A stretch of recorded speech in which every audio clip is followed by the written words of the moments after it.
Saindo do mês da Bíblia, que era abril, e entrando no mês da família, a gente viu a família conectada com a palavra. Depois, a família conectada com o Deus da palavra.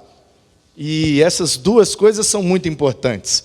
E não dá nem para medir qual é a mais importante, né? Se é estarmos conectados com a palavra de Deus ou com o Deus da palavra. Se é que é possível, né, irmãos, estar conectado com o Deus da palavra sem estar conectado com a palavra de Deus e vice-versa. Depois, a família conectada com a igreja, a importância da comunhão e de nos esforçarmos e priorizarmos a comunhão em família. E sabe que falando nisso, durante todo esse mês, tem uma informação e uma convicção que eu tenho muito importante sobre família. E como de fato, especificamente, a gente só vai voltar a falar disso em maio do ano que vem, podemos falar de outras maneiras, mas assim especificamente. Então, vou aproveitar para não passar o mês sem falar. Para manter a família conectada com a igreja, às vezes será necessário que a família não venha para a igreja. Já pensou nisso ou não? Para manter a família conectada com a igreja, às vezes será necessário que a família não venha para a igreja. E por favor, quando precisar, não venha. Não venha. Porque se você estiver com sua família no parque, fazendo um piquenique, se você estiver com sua família num passeio, tendo um momento de intimidade, de comunhão, de celebração, é aniversário de alguém, é aniversário de casamento, é uma data importante, vocês, ao invés de virem para a igreja, foram passar um dia maravilhoso em outro lugar, Deus abençoe vocês. Porque às vezes esse ativismo que a gente entra com a igreja e as atividades da igreja, às vezes é exatamente o que tira a saúde da família. Então a gente precisa ficar ligado nisso, que para conectar a família com a igreja, às vezes precisa não ir para a igreja. É um mistério, entenda se puder. Depois nós vimos a família conectada com a mãe. E eu tive o privilégio de ir lá ver minha mãe, gente, e ver minha avó, e foi bom, viu? Foi cansativo, foi um bate e volta, uma loucura, mas foi uma bênção, passar o Dia das Mães com minha mãe e com minha avó, duas mulheres maravilhosas, que Deus me deu o privilégio de tê-las. Também vimos a família conectada com o casamento. O casamento precisa estar saudável, marido, a esposa, conectados de forma saudável, e isso gera saúde para a família, que se conecta bem com os filhos, e a gente viu a importância de termos filhos, não somente filhos biológicos. Ô Robson Lima deu uma boa noite aqui, estou sentindo sua falta, Robson. Tem bem uns 4 ou 5 cultos que eu não te vejo aqui, hein? Aí ele vai botar, eu estava aí domingo, pastor, sei que não estava. Então, não importa quem estava e quem não estava. Eu estou com saudade, Robson. Pode vir você, hein? Traz a esposa, a neta. Saudade de ter vocês aqui, me darem um abraço. A família conectada com os amigos. Quarta-feira passada, os amigos que abriram aquele telhado para descer o amigo paralítico, e ele foi curado por Jesus dentro de casa pelos seus amigos. Também a importância da família estar conectada com os vizinhos. Aquela viúva de um profeta, hein? Esse texto ele é precioso demais. Dessa vez ele foi lido na ótica da família ser bem conectada com os vizinhos, porque aquela viúva, seu marido morrendo, deixando ela em dificuldade, quando ela precisou das vasilhas, ela pediu nas vizinhas, disse o texto, que os vizinhos emprestaram vasilha para ela. Isso denota que ela tinha bom relacionamento com os vizinhos. Se ela não fosse querida pelos vizinhos, ninguém ia querer emprestar as vasilhas e ela não ia resolver o problema dela. Ou seja, às vezes o problema que a gente precisa resolver está naquele relacionamento com o vizinho que foi quebrado. E a gente precisa refazer e manter e procurar ter sempre um relacionamento da nossa família com os vizinhos, na vizinhança. E encerrando hoje essa mensagem chamada Família Conectada com os Familiares. E eu vou te explicar por que dessas duas expressões aqui, né? Porque família e familiares. A gente está chamando de família quem mora na mesma casa com você. Isso aí é a sua família. Todos os que têm laços sanguíneos com você e que não mora dentro da sua casa, aqui nós estamos chamando de familiares. Ok? Todos da sua família que não moram com você estão sendo chamados aqui nessa mensagem de familiares. Ok? Então, a premissa e a ideia dessa mensagem é: a gente, como família, que moramos na mesma casa, precisamos manter a saúde no relacionamento com os nossos familiares. Os que são família, mas que não moram junto da gente. E fala a verdade, irmão. Negócio difícil, hein? Ter saúde no relacionamento com os familiares. Às vezes é mais fácil ter saúde no relacionamento com vizinhos, com amigos, com desconhecidos, do que com familiares. Porque familiares é um negócio que é uma benção, hein? Fala a verdade. Uns primos abençoados que a gente tem, hein?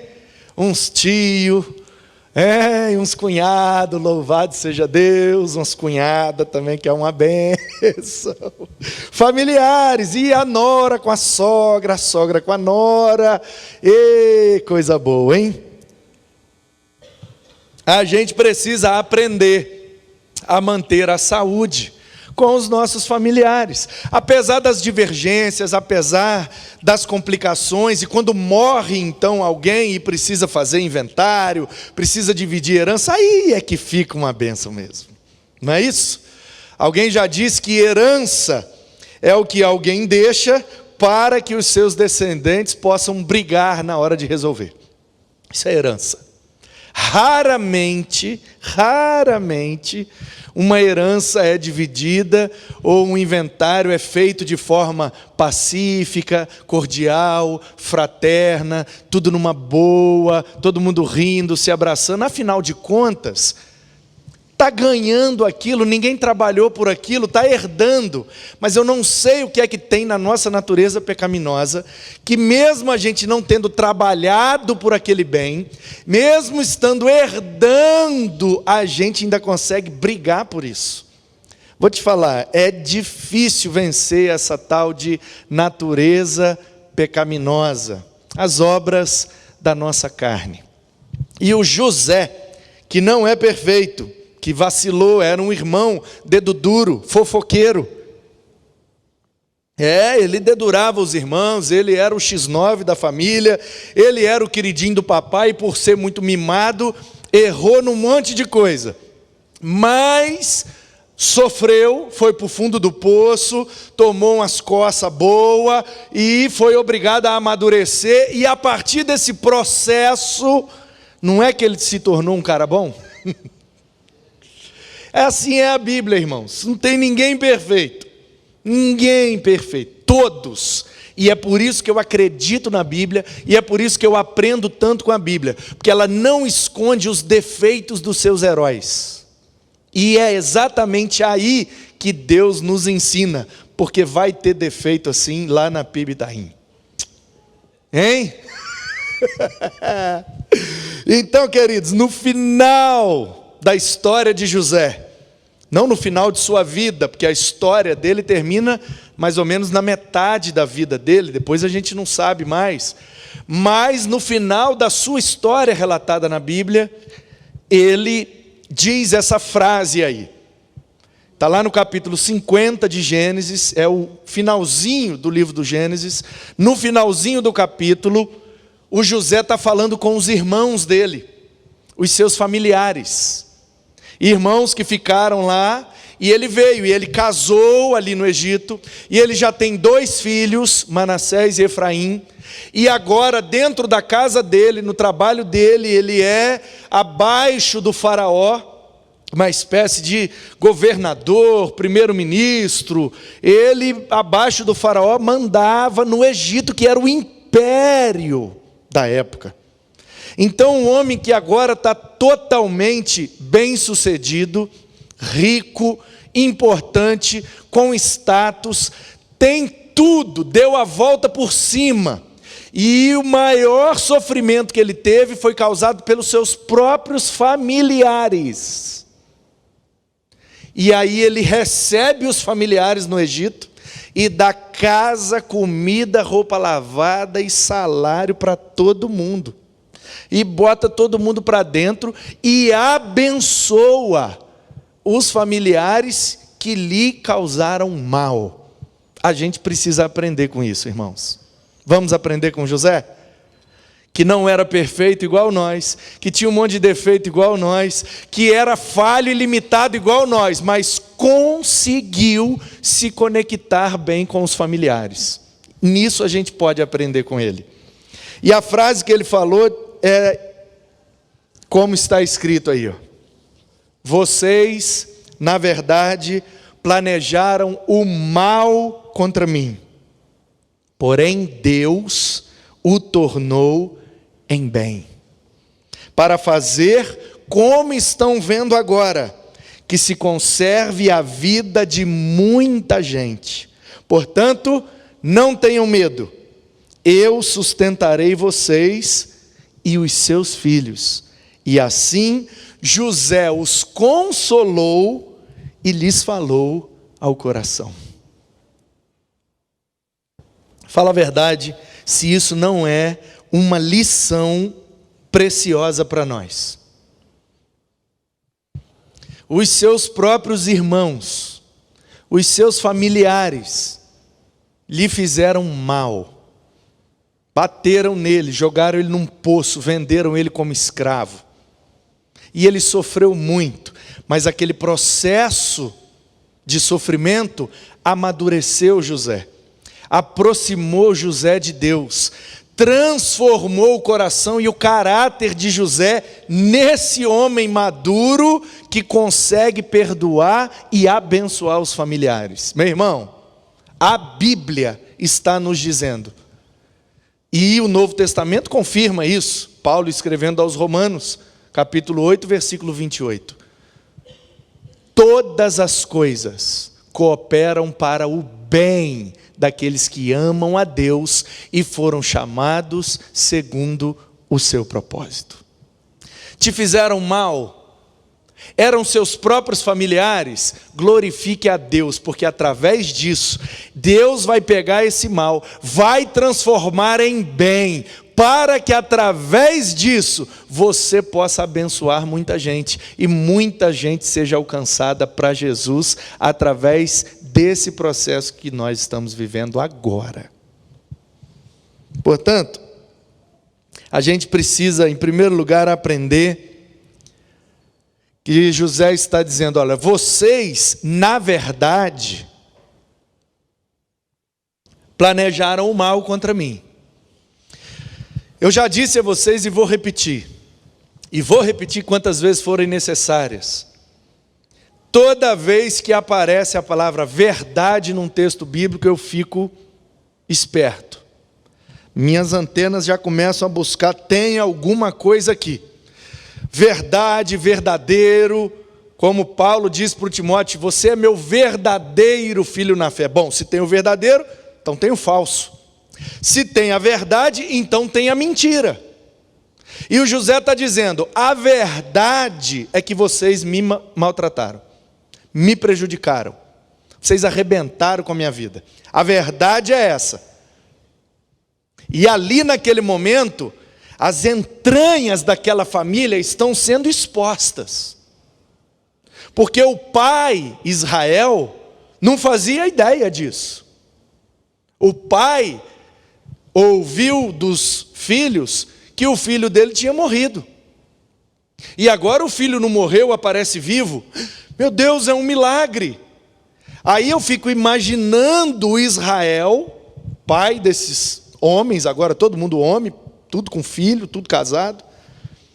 Ele imaginando, então, o que aconteceu que o meu filho foi visto sangrando, eu vi as roupas dele cheias de sangue, mas agora ele não só está vivo, como é alguém importante no Egito.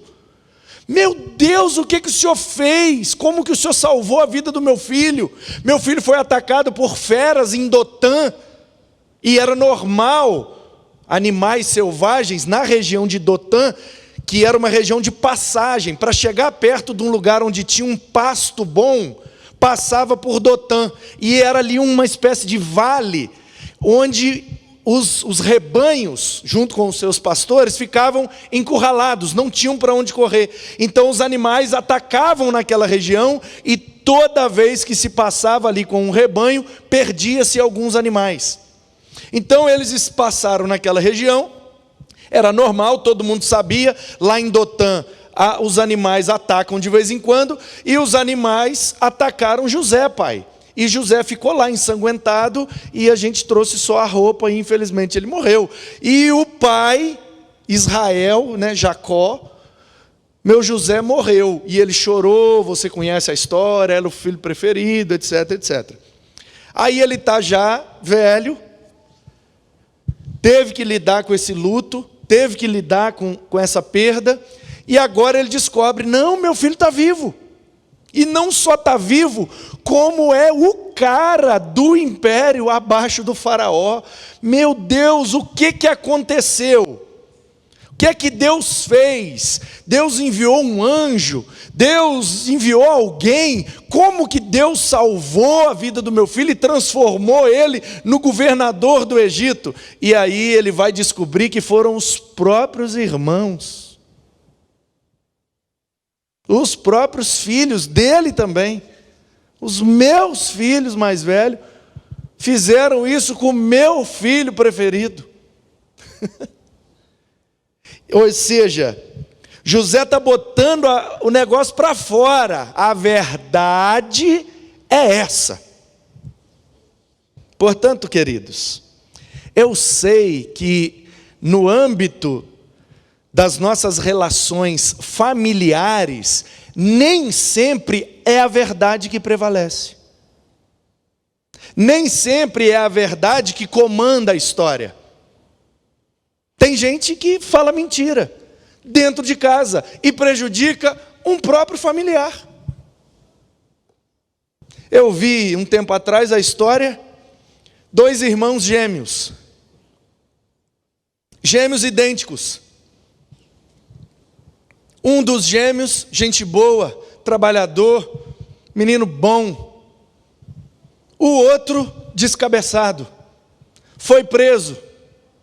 Na hora dele pegar o documento para dar na delegacia sendo preso, ele pegou o documento do irmão, gêmeos idênticos. O policial olhou para a foto, olhou para ele, é idêntico, é ele.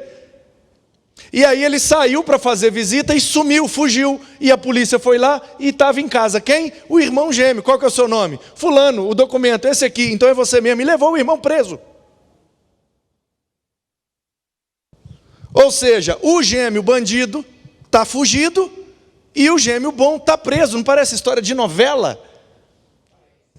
Mas foi verdade, eu vi isso num jornal. Pesquisa aí depois. Um gêmeo que foi preso num lugar do outro. Eu falei, misericórdia. Irmão, dividiram a mesma placenta. E olha o que um fez com o outro. Ou seja, queridos, às vezes vai entrar a mentira para atrapalhar a nossa relação com os nossos familiares. E o que é que nós, que somos filhos de Deus, porque quem é o pai da mentira? Sabemos. Quem é o pai da verdade? Sabemos. Somos filhos do pai da mentira ou da verdade? Então, José, vocês podem mentir o quanto vocês quiserem. Quando for minha vez de falar, eu só vou trabalhar com a verdade. Doa quem doer, prejuízo que vier, como diz Dona Jo Mesababa, o mundo cai na nossa cabeça. A gente fala a verdade. Mas nem sempre a gente vai ouvir a verdade, nem sempre a verdade vai prevalecer. E vamos dar o braço a torcer, nem sempre nós teremos coragem para falar a verdade. Portanto, a verdade é um negócio que a gente precisa saber lidar no âmbito dos familiares, porque geralmente é aí que a coisa desanda. Segunda coisa que o José nos ensina: eles planejaram o mal. Nem sempre receberemos o bem tendo feito o bem. É da minha família, eu ajudei, eu emprestei dinheiro, eu arrumei emprego, eu botei dentro de casa, e agora fez isso comigo, como que pode? Pode. Acontece, vai continuar acontecendo. Enquanto Jesus não voltar, no âmbito familiar, teremos que lidar com mentiras e teremos que lidar com maldades. É assim. Na família do Israel, foi assim, irmão. Por que você acha que na sua não vai ser? Essa é a família do Israel, é a família do Jacó, é o homem que deu nome à nação escolhida por Deus. São os 12 filhos desse homem que são as 12 tribos que habitaram aquela terra. É um dos filhos desse homem que é a tribo escolhida para ser sacerdotal, Levi. É um dos filhos desse homem que é a tribo escolhida para trazer o Messias, Judá. É a família do cara que foi escolhida para trazer a salvação, para trazer o Salvador. Se na família de Jesus, se a gente puxar na genealogia, essa é a família de Jesus. Gente, pelo amor de Deus, não existe família perfeita, não tem isso. A grama do vizinho só é mais verde porque você olha de longe. Se você for lá no quintal do vizinho e olhar bem de pertinho, você vai ver, ela não é tão verde assim. Montanhas azuis, é só de longe. Chega perto que você vai ver um monte de espinho, um monte de pedra, um monte de buraco, um monte de defeito. Paisagem é bom ver de longe, chega perto, perde a graça. Não tem, precisamos tirar da nossa cabeça, isso é um mito. A família perfeita, os familiares perfeitos, tudo bem sempre. Não é essa a realidade. Planejaram o mal, mas Deus fez o mal para José? Deus fez o bem. Como disse Paulo aos Romanos, tudo coopera para o nosso bem. Paulo não disse que tudo seria bom. Às vezes a gente entende o Evangelho como essa coisa que vai trazer bondade para nós. Não, não prometeu bondade. Nem sempre vai ser bom, mas sempre vai ser para o bem. Tomar injeção não é bom, mas se naquela injeção vem um remédio, é algo que não é bom, que serve para o meu bem. Portanto, nos problemas da vida, e principalmente no seio familiar, nem sempre vão ser bons, mas tudo vai cooperar para o nosso bem. Por quê? Porque nós somos chamados com um propósito, diz o texto. Tudo coopera para o bem, vírgula. Esse versículo não termina aí. Todas as coisas cooperam para o bem daqueles que amam a Deus. Tem uma vírgula aí. Tem a parte B do versículo. E a parte B é: e foram chamados segundo o seu propósito. Deus tem um propósito na minha vida. Para que esse propósito se cumpra, eu preciso passar alguns processos. E Ele vai usar alguns familiares para me colocar em situações ruins, para que o propósito dele se cumpra através do processo que Ele vai tratar o meu caráter, que eu vou precisar lá na hora do propósito que Ele tem. Entendeu? É isso. Para conservar a... Tem alguém vivo aí? Está frio, gente, está muito frio, mas vamos junto.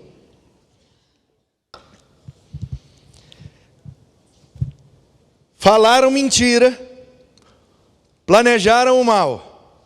Deus pegou tudo e transformou em bem. Para quê? Para gerar vida. Vida. Vida de muita gente. Então, quando a gente estiver num processo ruim, principalmente dentro da família, no âmbito dos familiares, a gente precisa se lembrar que os nossos familiares também são vidas. Vidas que precisam ser perdoadas, que precisam ser abençoadas, que precisam ser alvo da pregação do Evangelho e do bom testemunho dos crentes. São vidas. A gente não pode também tratar de qualquer jeito. Por quê? Porque Deus pode estar querendo usar aquela situação para gerar vida neles. Para que a verdade liberte. Porque conhecendo a verdade libertará. Quem sabe Deus não quer usar processos difíceis para gerar vida através da vida da gente. Tem esse lado da história, que a gente não pode esquecer. Portanto, não tenham medo. Às vezes a gente fica com medo. Como diz o ditado, né? O cachorro que é mordido por cobra, depois fica com medo até de linguiça. Já ouviu esse ditado? Já ouviu? Quem nunca tinha ouvido? Ó, pelo menos 1, 2, 3, 4, olha, tá vendo? Já fui relevante. O cachorro que é mordido por cobra, depois fica com medo até de linguiça. Eu sei, irmãos, que quando a gente sofre algo, a gente tem a tendência de se fechar por medo de sofrer novamente. E a gente tem a tendência de se tornar mais frio, de dar um passo mais para trás, de não querer mais aproximação. E a gente fica vivendo o tempo inteiro se protegendo e pisando em ovos, com medo de se ferir novamente. Isso está errado? Não, isso é normal. Normal. Claro. Agora, nós não podemos deixar esse medo nos dominar. Porque se José tivesse sido dominado por esse medo, ele não teria recebido os irmãos no Egito. E olha quanta coisa não aconteceria. Sabe por que José não teve medo? Porque José entendia que a história dele não era sobre ele. Era sobre o propósito de Deus através dele. Porque se você olhar a história da redenção, Deus precisa de uma nação, porque Ele prometeu que é através de uma nação que vai vir o Salvador. Então, por enquanto, Ele só tem um povo, pequenininho ainda. Um clã, cerca de 120 pessoas. É o que Deus tem. Ele precisa de um povo numeroso, habitando numa terra próspera e vivendo conforme uma lei. Isso é uma nação. Então ele precisa fazer aquele povo se multiplicar para virar povo. É só um clãzinho, é uma tribo, é um grupo de nômades, que diz que tem uma das divindades, que o contexto era totalmente politeísta. Todos os povos eram politeístas, acreditavam que existem muitos deuses.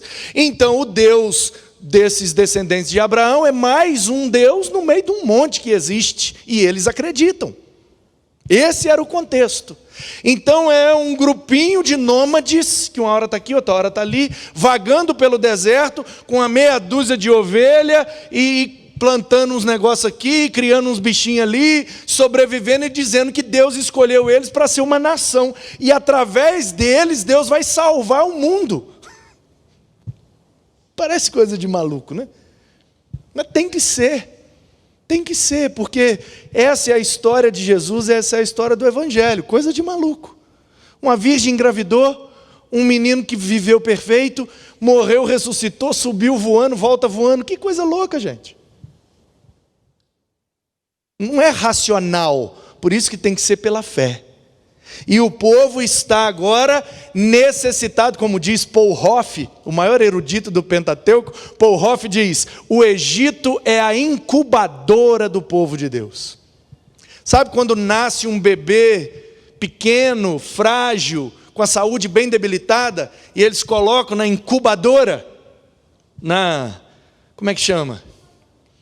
Incubadora mesmo, né? UTI infantil, né? Lá no Espírito Santo chama de UTIM. E nasceu o menino, nasceu, pastor, mas está na UTIM, na UTI infantil. A gente já ficava apreensivo, ai meu Deus. E aí, às vezes, eu já consegui, né? As portas que Deus abre, entrar e orar por umas ovelhinhas lá, mas gente, os meninos às vezes do tamanho do meu palmo, assim, tudo bem que é quase 30 centímetros, mas aquilo pequenininho e sem sobrancelha, às vezes sem cabelo, sem unha, aquilo desse tamanhozinho assim, meu Deus, como é que vai sobreviver? E aí põe dentro daquele negócio e bota negócio pelo nariz e aquece, e o menininho vai crescendo, vai crescendo, vai crescendo, e depois está tudo lá correndo na igreja e fazendo bagunça, louvado seja Deus. O Paul Hoff diz: a nação de Deus nasceu raquítica, fraca, minguante, quase acabando. Deus precisava de uma incubadora, de um lugar para fazer aquele povo crescer e se tornar um povo de fato. Aí como é que Deus vai cumprir esse propósito? Pega aquele menino ali que é fofoqueiro, que está vacilando com os irmãos dele. Ele foi muito mimado pelo pai dele, coitado. Mas nós vamos dar um jeito nele, ele vai virar um menino bom. Vamos pegar ele, né? Os irmãos vão ter inveja, que vai raiva dele, vai ser fácil.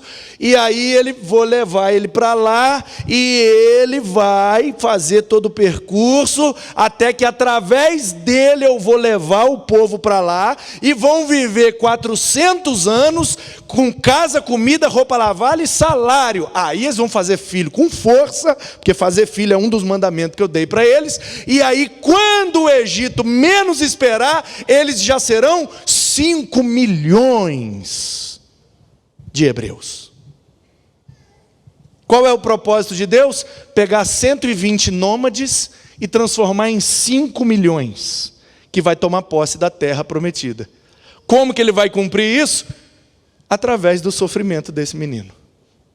Então, por que José consegue compreender, consegue vencer o medo e consegue sustentar os familiares que lhe fizeram mal? Porque ele sabe que a história dele não é sobre ele, a história dele é sobre o propósito que Deus precisa cumprir. E se Deus, para cumprir o seu propósito, precisa de um povo numeroso, e o Egito é a incubadora que vai crescer esse povo, e eu sou o instrumento que vai trazer o povo para o Egito, então para mim é um privilégio participar dessa história, é precioso participar desse propósito. Portanto, aqueles dias que eu passei no poço, na prisão, ou em qualquer outro sofrimento, se tornam em nada, comparado com a beleza e a grandiosidade do propósito que o Eterno está cumprindo através de mim. Quando que a gente consegue vencer o medo, sustentar e consolar quem nos fez mal? Quando a gente entende que a nossa história não é sobre nós, é sobre o que Deus está fazendo em nós e através de nós. Porque vamos falar a verdade, às vezes Deus usa uns familiares da gente para moldar o caráter da gente. Sim ou não? Então, queridos, a gente precisa falar ao coração.